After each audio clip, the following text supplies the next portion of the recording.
Baimboka, ba Congolais, ba Kongomani, ba vrai nangai, ba internet nyonso. Tant on a eu Sarabino, à chaque fois ça au monde ngai makolo na balabala micro na maboko kachine na monoko. Eza pona ko servir bin kaka ndenge botinda kangai boyebisa kangai. Les simples journalistes, nous voulons à ce que toi tu sois parmi les gens là où bako défendre valablement le journalisme et la République démocratique du Congo. Na pesi bino mbote mingi, lelo naza na temple ya UNC. Wapesika toyeko beta masolo na membre cadre ya UNC, maître Douglas. Na yeto beta masolo ni to beta lelo avant loba mingi bo permettre na longo la kashine pour na toyoka na bien. Malade ezali, faut to banga malade, to respecter yango, to respecter ba gestes barrières.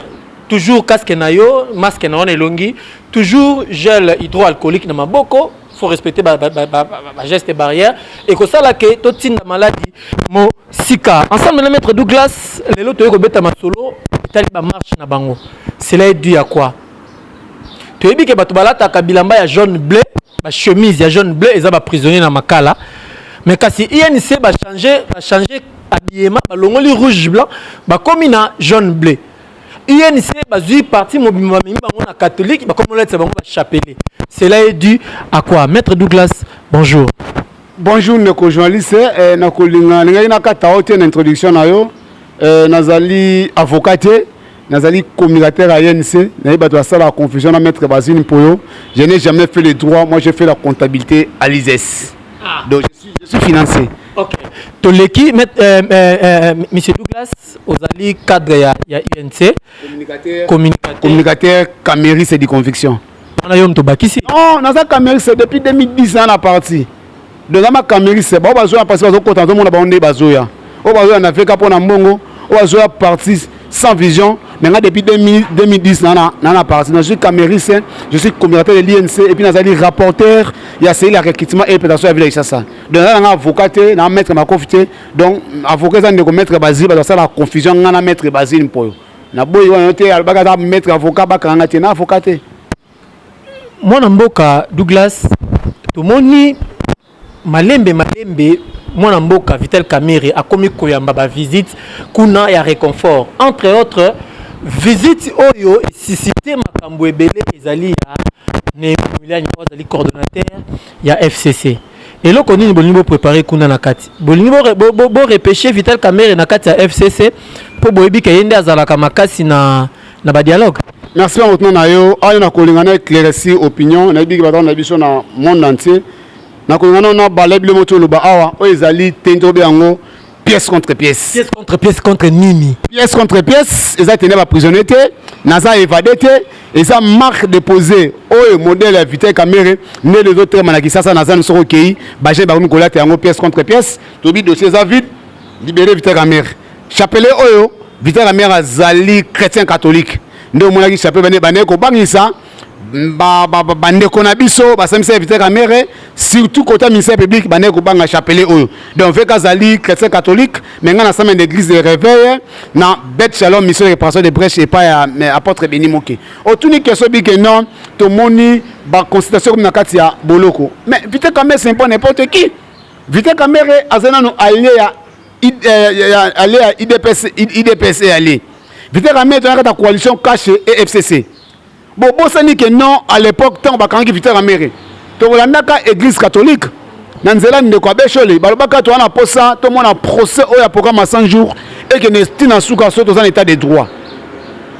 Mais le lieu, tout le monde est sous, tant que Bakara de Jean-Pierre Bemba. Tout le monde a abandonné à l'époque, l'église catholique. De Cardinal Mosengo, son abossanité, de Kochole, Bakana Kotaï dans ce pays. Et ça sera polémique. Pourquoi toujours Vital Kamerhe, c'est le seul animal à battre? C'est le seul. Oh, Moutouana Posakara, Babo Marak. Moi, je pense, quant à nous, à l'INC, quant à moi personnellement, je soutiens la visite de la Senko, je soutiens tous les chrétiens catholiques. Les catholiques, Ndeko Douglas,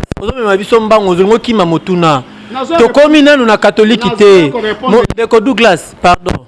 mutune eza boye bayimboka bazotala biso bakongomani baotala yo bato mpe babengaka ngai na telefone po bayebisa ngai mikolo oyo bokaboli na Douglas bobebani to nini naye korapele bino ngai eyo naza pembeni ya ndeko Douglas mwana mboka oyo botindaka ngai toujours naya kosola na ye ye aza mopanzi na ngai motuna alingi akima Némi Mouilania na prison ake kosala nini ake kaka visite ya réconfort to ake kobanda déjà badossier ya dialogue awa état de droit ekomi penza à la loupe Némi Mouilania ake pa ya Vital Kamerhe po yebi ke Vital Kamerhe ne moto ko convaincre mwana mboka Félix Tshisekedi a doser moke par rapport ya ba poursuite ozolinga ekende mingi na côté ya FCC. Merci kozala porte-parole ya Némi te opposer na question tira na répondre na nettoyer na peso ba réponse pe bien na yo. Voilà. Ndeko Vital Kamerhe azali leader aza homme d'état. Voilà. Azali directeur biné ya mokonza mboka et puis dans la carte coalition cash FCC. Na oti goloba ta bakanga ndeko Jean-Pierre Bemba na mona ka bande monsieur église catholique ba ne ko tala ndeko Jean-Pierre Bemba na CPI et ça la polémique té c'est là maintenant pour répondre à votre question je soutiens et l'INC soutient totalement la visite de monsieur Abbé Cholé na président Makala l'INC soutient totalement la Senko oh na nzela Abbé Cholé ya ko viser mona mboka Vital Kamerhe parce que notre biso na ko bossa té ta bakanga Vital Kamerhe ndeko Abbé Cholé lobaka o za porter par la Senko que tout ça na posa to monde na clair na procès à 100 jours et qu'on est na souka et yango le lope église catholique ba pesi mona mboka Vital Kamerhe ba avocat ba kosambela autre question concernant visite ya Némi na kati ya prison et ça ka Némi te na moni ndeko Basengezi ozaki ancien vice-président ya Seni on t'a perdu avisé moi mboka Vital Kamerhe to moni ndeko Olenga Nkoyi o atika basuke belé autre vice mona mboka Vital Kamerhe Tomoni ndeko Némi azali coordinateur ya FCC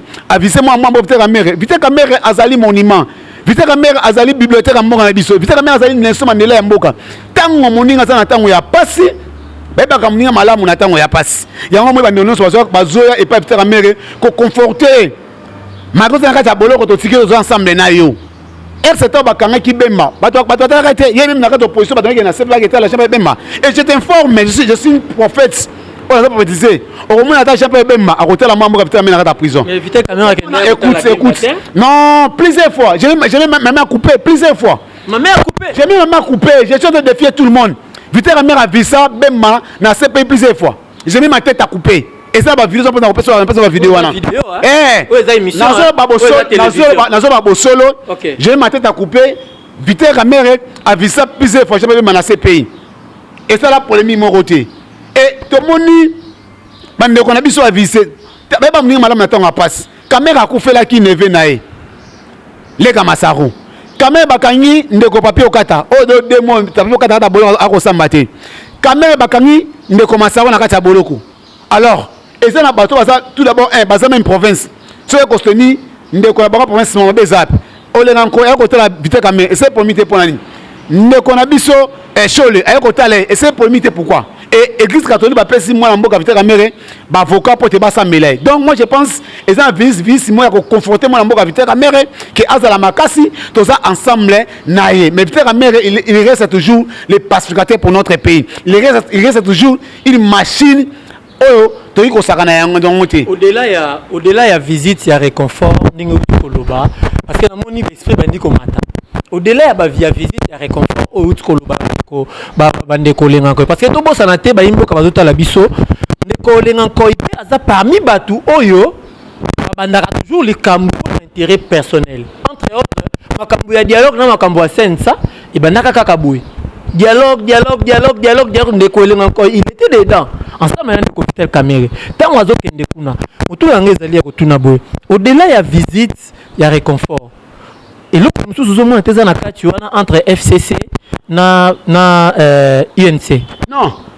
FCC na INC tous les partenaires biso za partenaire IDPC. Partenaire IDPC allié. Voilà, tu as partenaire IDPC allié, INC allié, IDPC tout ça la cash. Na kada cash ne tout ça sur la coalition na FCC. Mais biso tous ensemble à tout moment président national. À sans compter jamais Kaboum na président aya IDPC jamais Kaboum. Autre sur à tout moment. Et c'est le moment où FCC zo bon ça na sima visite wana te. C'est même avec tout le monde la porte ouverte à tout le monde Vital Kamerhe. Mais tout le monde qui na marche il y a le 9.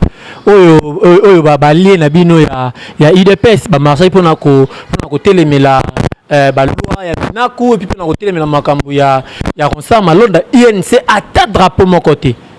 Entre temps bande ko marché kaka na sima na bino aw to na temple dans la temple provincial il y a interfédéral il y a INC ville à Kinshasa juste na biso eza place ya triomphal esika nini soko pousse moke au commis la palais du peuple parce que tout le monde qui bande quoi IDPST bazo nongwana na la police bazo tambola mais INC ata drapeau mon côté na banzi ozalaki mokoyana te nazalaki INC azan structure oyo ngai na kela na oyo ngai na fondo be na salle structure oyo ezali formel mais toi na pose ekoma formel na kata station biso ya parti eza structure ba motocycliste ne so na 10 ans na INC donc l'âge que l'INC ana c'est l'âge que moi aussi j'en ai aussi l'INC to créer structure à motocycliste ba oyo na biso nyonso moko wana bazalaka na marche na drapeau INC yondo boya kozwa biso parce que pe na pesa ko mbongo te mbongo ezali yango kimaka biso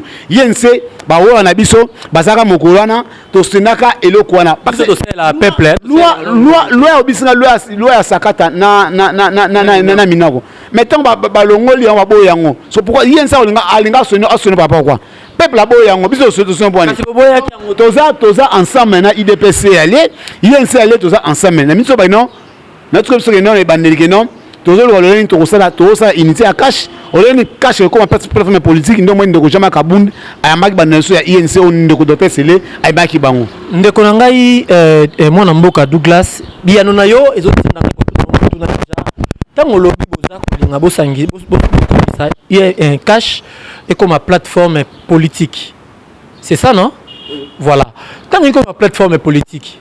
Ok, tant que vous avez comme plateforme politique, vous envisagez 2023. Mais moi, Namboka Vital Kamerhe a 20 ans de prison. Il est bien zani. Il faut apaisement. Moi, je crois que l'honorable Vital Kamerhe sera acquitté. Quand je suis plateforme autant la position de plateforme politique, tout le monde qui l'a mis comme plateforme électorale et comme plateforme politique, tout le monde a FCZ plateforme électorale et comme plateforme politique. Et c'est l'intérêt de bisonner dans la plateforme politique et plateforme politique. Si aujourd'hui que non, il y aura un candidat au gouvernement qui a cash. Cash à retenir. Si il y aura un candidat peut-être INC à préparer. INC à retenir candidat. Si on va porter un candidat au gouvernement qui a IDPS. IDPS à retenir. Mais comment ça a été caché dans la candidat? Moi je crois que ce n'est pas encore le sujet autorobeta na michoté. Tout c'est 2023. Année zoyo bane koya to beta masona candidature c'est que ça nous to ba komi bongisa mananu lo lengeni ni caché ko tambola nena ko za candidat cash zane o sangisi IDPC ale INCL porte ouverte à tout le monde ba ko kota na kati ya cash. Mais rien n'empêche que non que IDPS na candidat na kati IDPS na candidat présidentiel na niveau ya IDPS et ça malamu il y a pas na candidat ne cache na candidat bezab. Donc dans ton état de droit, dans la démocratie chez nous, il faut manifester volonté nae droit nae au sengeli. Deux autres débats moi to lango pour les militaires, tous ensemble les DPS, tous ça bon moko, papa besoin de moi mboka président Chilombo Azali, autorité morale, ya cash. Comment on a découvert que na prison, si les autres comme penzo comme na suka, ba imboka bazola na biso, on a découvert que mérite na kati ya prison, après ba audience, après ba ko sambisa nyonso, autant ko évoluer état de droit ndenge.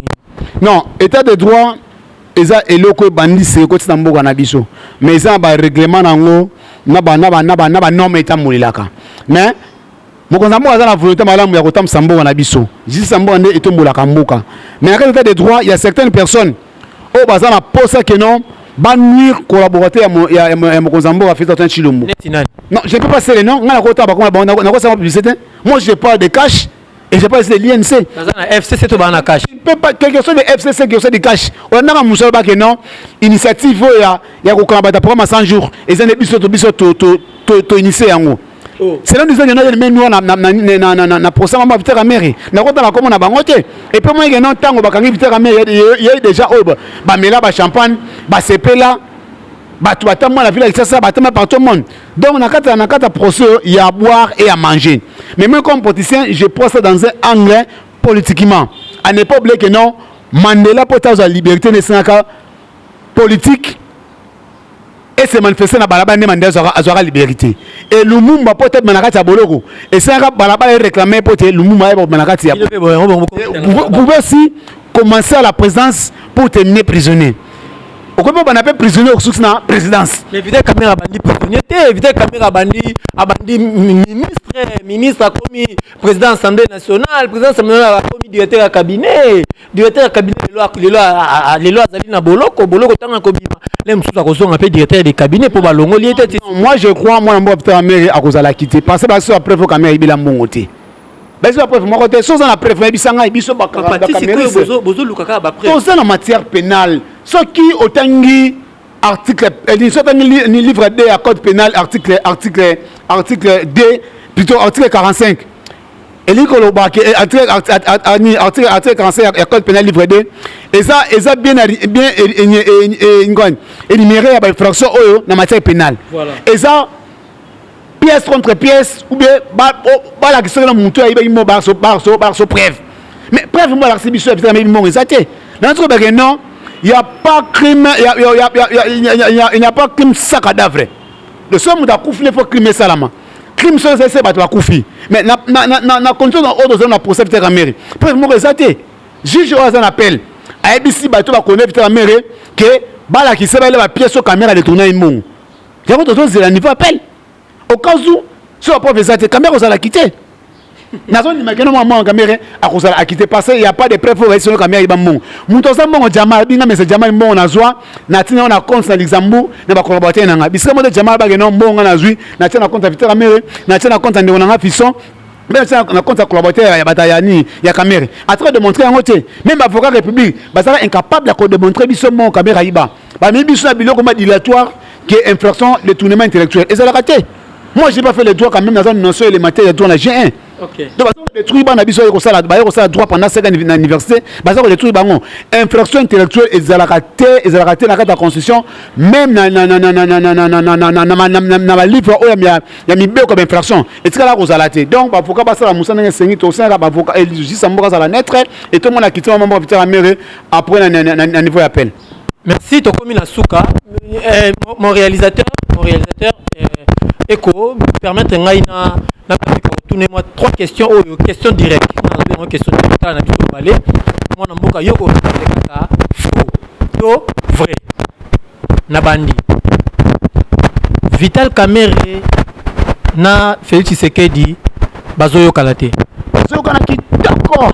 On répond kaka faux to vrai. Vital Kamerhe na Félix Tshisekedi bazoyo kalate. Vital Kamerhe na FCC balimba banda ba approche pour na kosala plateforme mususu. C'est faux. Vital Kamerhe na Nemi Mulania na Senko na Sensa balingi basala accord mususu ya bango pour na kotombola mboka. C'est faux. Na kotombola mboka. C'est faux. FCC komi ba allié ya UNC. C'est faux.